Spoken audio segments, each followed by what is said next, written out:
I'm Jeremy Greer. And I'm Gary Butterfield. And this is Days of Future Cast, the podcast that is currently covering every single nook and cranny of the Avengers versus X-Men huge event crossover. Today, we're dealing with Avengers versus X-Men round number 9, in which Spider-Man gets his ass beat but manages to take out two hugely powered Phoenix forces by using wordplay. Reverse psychology. By using reverse psychology. Yeah. I hope you don't go and hit each other. Yeah. I hope you guys don't just leave me alone. Yeah. Pretty silly. Mm-hmm. Got a pretty badass cover here. Yeah, this is good. This is a great cover. It's good. Spider-Man looks really fucked. This is going to be a hilarious accelerant for how evil the Phoenix characters are. Given that Cyclops and Magic now run a demon prison in a mountain. Yeah, Colossus and Magic, but yes. Or Colossus, yeah. And like before, up to this point, they've all done pretty well for themselves. Like all of the X-Men, like the only thing that we've really seen was on a side issue of Colossus going a little too Reddit. Yeah. But like they haven't specifically gone out of their way to like murder anybody except for Namor. Like Namor broke bad in the last issue, so they took him out, and nobody has explained whether or not that means Namor is dead, because of course it doesn't. But like the Phoenix Force is now gone, and the other 4 absorbed it, so they're even more powerful than they were before, and that causes the 4 to get even more crazy. Like the more of this Phoenix Force they get, the crazier they get, which means like, boy, Jean Grey was just a badass, right? Like she was with the shit for like a couple of years. Yeah. Again, all stuff I'd like to see said. Yes. We start with a flash forward with somebody being beat up by Colossus, trying to get them to stay down and stop fighting, and him saying like, I can't do that. I have to keep fighting. We don't know who this is yet. We're gonna find out. Before we get like to that, I want to go back one moment where they line out the teams at the very beginning. And there's a captured by X-Men section, and we knew most of these. When did they capture Miss Marvel, and fucking how? I mean, most of my experience with Miss Marvel is from the MCU, right? And like I just saw her like blaze through that fucking Thanos ship like it was nothing. Like, what are the X-Men really doing to fucking Captain Marvel? I don't know when they captured Quicksilver either, who just recently showed up. Yeah. In another comic. I don't know when that happened or why it happened. Yeah, maybe we're missing a Versus issue somewhere. Yeah. I mean, they capture Thor in this issue, so if they can capture Thor, they can probably capture Miss Marvel. Yeah. But they have to throw Thor into a fucking demon volcano to keep him, and they don't even keep him for more than like 20 minutes. So I don't know, man. He does go into the demon zone. So. So we start out with that dude getting beat up, and then we go over to the mystical city of Kunlun. This issue is mostly narrated from the perspective of Spider-Man, who is, I guess, nominally in charge of training Hope, which means that she's balancing buckets at the top of buildings or something. Probably trying to find her chi. Just kung fu training. Just Pai Mei stuff from Kill Bill. How much information do you want to know about the Iron Fist TV show on Netflix? Because I am. Oh, you can spoil anything. I don't care. But I don't want to know that much of it because I can't spoil anything about it. Like, I don't know what I would tell you. Like, he uses the fist. He has the fist. Like, there's no like, I don't know. Like, Luke Cage doesn't show up in the first season, which is weird. Like, I don't know what I would tell weird. You. That's a bad. The second season, I'm in the middle of it now because I hate myself. And the second season is better, but only because Danny Rand is in it less. So take that for how you will. They got rid of the Iron Fist. Yeah. It's just Hamburger Man left and right. Mm-hmm. Spider-Man is saying that he is dreading the portal to Kunlun opening up every time it does. There's a Avenger coming back, and it's usually not bringing good news. Either people are injured, like we see Wolverine and She-Hulk dragging in the Red Hulk, or they don't come back at all. And we see a really cool image of Colossus and Magic knocking out Thor, and Spider-Man just kind of reeling that they lost Thor. Yeah, pretty good. They're Captain America, who is very beat up. He's like, "Where's Tony?" Well, he hasn't come out of his little science shed for 3 days. And Hope says Spider-Man, like, hey, if this is all it's coming back, I need to start getting into the fight. And he's like, no, you have to train. And he does the little callback on this issue. He's like, here's the thing about the Avengers is just go where the people who are smarter than you go, and you'll know when your moment is. You'll have a moment. That's your moment to actually step up. You just have to wait for your moment and make sure you're ready. Go do some more training stuff. And we get this little scene at the bottom of the page where they're taking wounded Red Hulk into this triage that they have set up.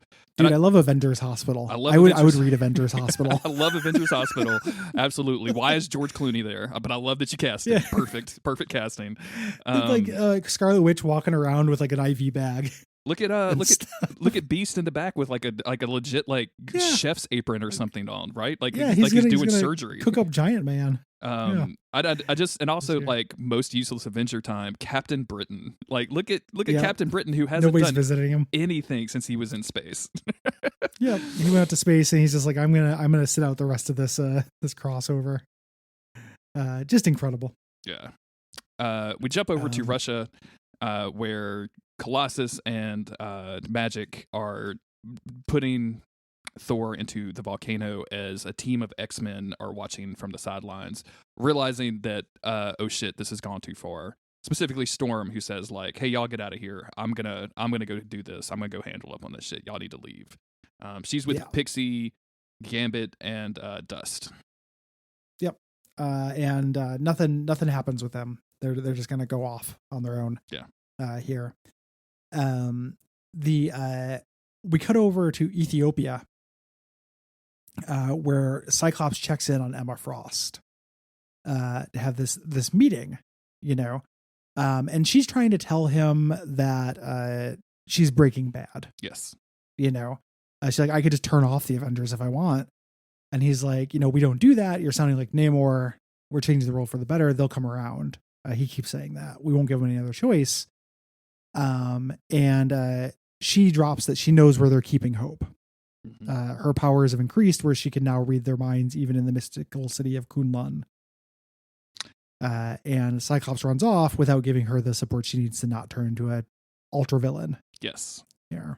I like this because it shows that like Cyclops is barely listening to anybody. Like he's got this singular focus of hope and saving the species, to the point that he's literally ignoring like Emma Frost reaching out to him. And if like there's a way that like Cyclops has failed in this, it's definitely this. And there's also some stuff that's going to happen later. But like this moment to me was like, oh yeah, it's like the Phoenix Force is making everybody else shitbags. But this is actually what I want to see, is just like it makes them so focused on that they're right that they end up being wrong. And it's like, that's the good shit, right? Like that's the cool stuff. Yeah. Like dumping Thor in a fucking volcano, I don't really care about. Well, it should. The frustrating thing is that Cyclops, his version of getting the Phoenix Force has made him ultra focused on hope and saving mutants. Emma's version has turned her into this weird megalomaniac. They just kind of handle Colossus and Magic at the same time and turn him into demon people. Yeah. Bummer. Without the struggle and without the kind of subtlety. Like the idea that when you have the Phoenix Force, you're tempted by your worst impulses, or your strongest impulse, not your worst impulse. Like in Cyclops' case, it's a good impulse, but you become whatever you most are all the way up to 11 is a cool idea. And they half execute it. Yeah, they don't. And I feel like they're just at this point running out of time. Like, I feel like they were like, oh shit, we've only budgeted 12 issues for this crossover event. And why did we spend 4 issues on that fucking beach? Dude, why did we spend so long on the beach? We could have just been moving some plot. Yeah. And like, why is this so unevenly paced? And man, speak of unevenly paced. So we have this scene where we're in the desert. She's in like a meditation pose. Emma's reaching out to Cyclops. Like, I'm having these thoughts, like I could just turn off their minds and I don't want to be that person. And then literally a turn of the page and she's murdering a guy at a dinner table in front of his family. And she's justifying it by the fact that he like hit a mutant with his plane like 20 years ago or something and never reported it, which like, okay, I'm like, I get, don't get me wrong. I get, but also, yeah. It's just such a huge like fucking like head turn moment. I was just it's jarring. Yeah, I think that's the idea, is that it's meant to be jarring, but again, ends up being a weird pacing thing. Yeah, dislike that. I don't mind that she's killing this dude for killing a mutant. doing a hit and run and everything. Mm-hmm. Doesn't bother me too much. Look at this weird fish they're eating. It looks like roast beef with a fishtail on it. Yeah, that's gross. It's real disgusting. Doesn't look great at all. I don't like it when people make foods look like other foods that they're not. Like yeah, if you it happens a surprising amount. Yeah. It also looks like they have ice cubes made of beef in their glass. It's really disgusting. Well, I mean, if you're going to eat beef fish, you need to drink some beef broth to go with it. That beef fish be a little dry. Is all I'm saying. They're Wagyu cubes. Yeah. We went on a whole cow with our neighbors. We cut over to Wakanda. They said like Black Panther's been missing since the destruction of Wakanda. I could have given you a guess where he fucking was. Stupid Avengers. Yeah, like maybe he was helping his people in Wakanda. Like he wasn't in Kowloon. I'm sorry, Captain America, but like maybe you could look around. I need to hang out and twiddle my thumbs while Hope trains instead of doing direct aid. This is where Storm went. Storm went here trying to talk to Black Panther. Black Panther's like, leave. They're not your people anymore. We're divorced. The High Priest of Wakanda divorced us. Get out of here. But Black Panther, you are the High Priest of yeah. It's got the cadence of a sad clown Padalecki joke, not Padalecki, but Jesus Christ, Jared Padalecki as a sad clown would be hilarious. But it's got the cadence to it. It just cracks me up because he's like, yeah, whatever, leave it alone. And she's like, well, listen, just tell the Avengers that I want to help. Which is how the Avengers learn about the secret Russian volcano full of demons that the X-Men are keeping. Yep. So the Avengers do a rescue mission onto this demon volcano. Doctor Strange is keeping them invisible, but they're like, this isn't really going to work. Then this what we find out what happened here is Limbo took or Magic took a portion of Limbo and put it on the earthly plane. So all these big demon dragon worm things in the background hanging out. And they get there, and obviously Magic and Colossus know they're there. Also, Xavier is there. We should probably mention that. Yes. Storm has found Xavier and brought him into this mess. Xavier, who previously had been like, I want no part of this. Yes. Like the last time we saw him was him being like, I don't want to do this. We did not get to see him changing his mind. No. Again, it feels like there's a whole comic we're missing. Yeah. I really feel like somebody in the future is going to listen to us talk about this. And it's like, you guys didn't read the omnibus edition that contains the blah, blah, blah, blah, blah, blah. Yep. And we're going to be like, that was not anything that we ever looked at. So no, we tried to use the Marvel Unlimited sorting of it, and it was bad. And then we found third-party ones, and it turns out they're maybe inadequate as well. They go in. They're this is, as you mentioned, Colossus and Magic are just waiting on the Avengers to show up. They're using all of these trapped Avengers as bait. And the trapped Avengers are like cocooned up with weird tentacle teeth monsters, having their souls eaten. Which is a bummer, I think. Yeah. See, it seems like something that Colossus would not agree to right off the bat, or that if Cyclops knew about it, you would stop. Like at this point, what's the moment where Colossus was like, no, this is fine, this is okay, this is things that I do. Yeah, this is a normal behavior for things that I experience. It's frustrating. And then of course they attack. So as the Avengers roll up, Colossus and Magic attack, and it's a pretty overwhelming fight instantly. Like even with the numbers on their side, Colossus and Magic are just throwing these dudes around. I love Magic throwing Captain America at Professor Xavier. Yeah, perfect. That's good shit. One-handed too. I mean, that's pretty badass. That's good stuff. If I got hit by a Captain America, I would probably just take off work for a week. I'd be like, oh. Wow, the first Avenger hit me. What an honor. Chris Evans. Oh my God. I can't believe we met like this. Our torsos rubbed. Wait, why do I have abs now? Do you have magic abs? That's not fair. I got sexually transmitted abs. SDAs. Oh my God. I would fuck Chris Evans for abs. I'm not even gonna lie. I would absolutely do that. Yeah, I'd probably suck off Chris Evans in order to get those abs. Yeah, or just in general. Wouldn't be so bad. Yeah. What's the worst thing that could happen? I suppose like some kind of mouth syphilis or something. I guess get a little cum in your mouth, right? That's probably. Well, I think that's maybe I don't think that's the worst thing that could happen. Depends on how much pineapple that dude's eating, Chris. Yeah. Yeah. I'm not saying I'm seeking that, but I don't think it's the worst. Like, Chris, thank you for coming to my pineapple dinner. I'm sure you're wondering why I asked you here. And, the thing about being like just an absolutely incredibly handsome man that is built like that is it's probably not even the first pineapple dinner he's been invited to. No, he's as soon as he sees pineapple one, he's like, oh, jeez, not again, not again. Oh, how many press releases do I have to release that say that my abs are not transmitted sexually? I'm allergic. Who started that rumor? Sexually transmitted abs is hilarious. Yeah. So anyway, so they keep fighting, and this is where Spider-Man repeats his beginning moment. He's like, "Oh, this is my moment. We're not going to win. I just had to make sure I'm ready for my moment."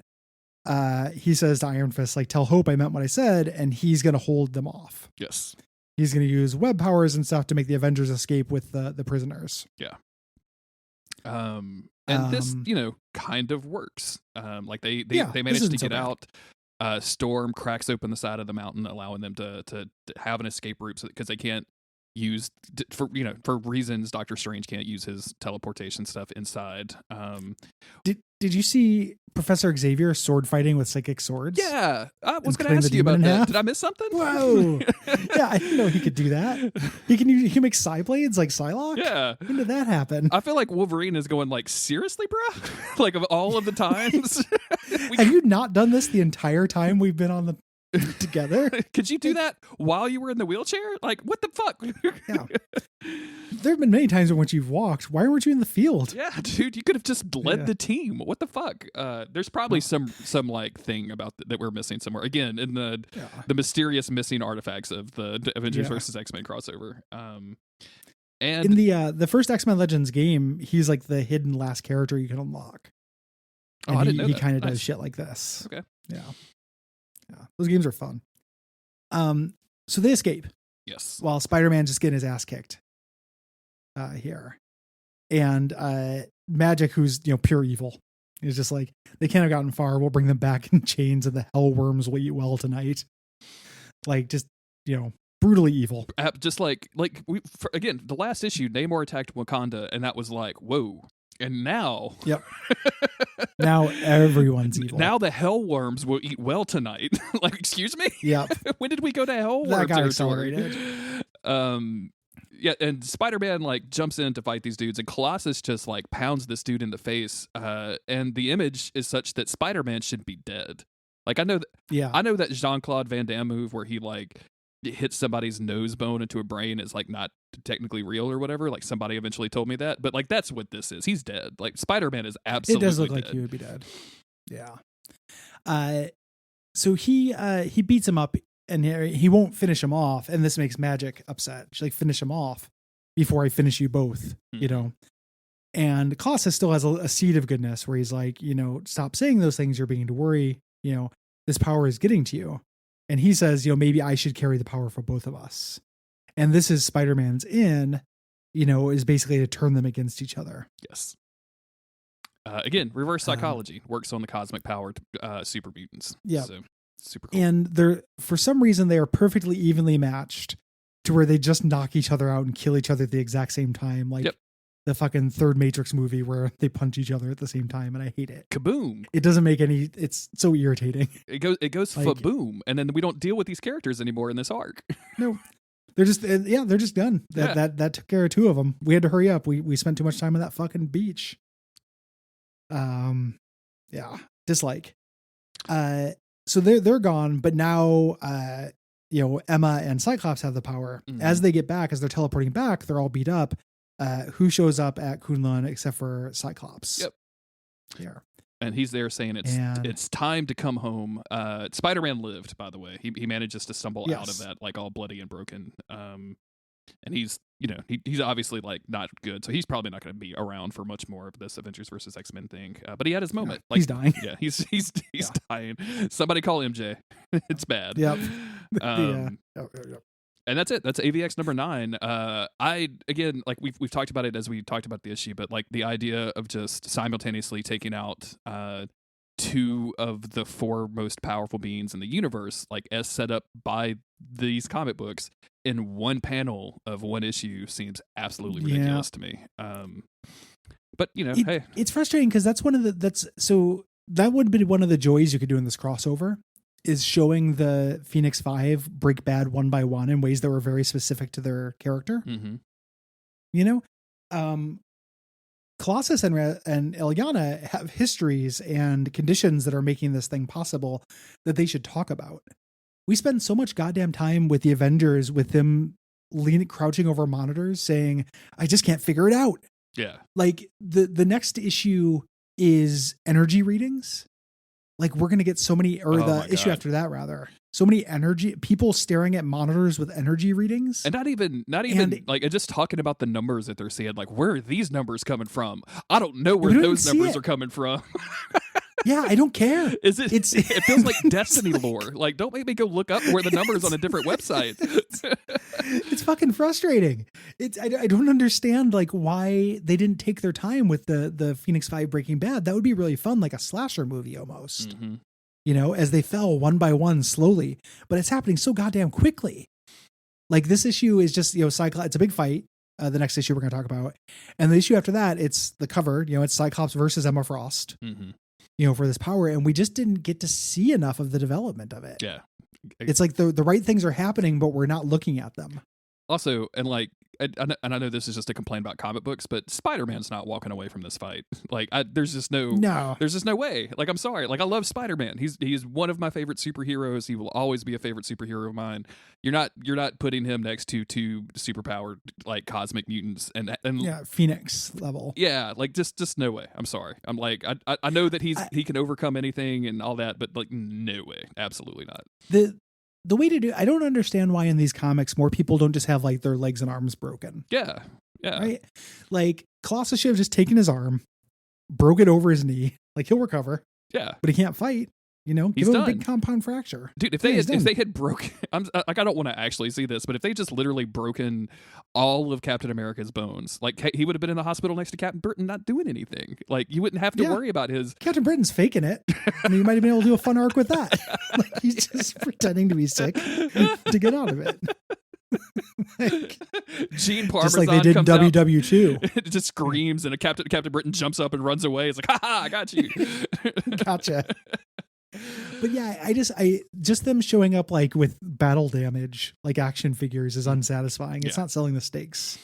And which is comic book event .text, right? Like we're complaining about like what the thing is at that point. So and there's other, right? So like the thing is, I understand. It's like I want to see Spider-Man get really hurt during this. There's probably this time 6 Spider-Man ongoing titles. Yeah. Like I understand why they kind of can't, but it is a weakness of the medium. That they can't do that. Yeah, it's disappointing. Every comic crossover should just be like one giant book that's not a crossover. It just tells the story, and its continuity is neither here nor there. Man, that doesn't sound like a very profitable, Carrie.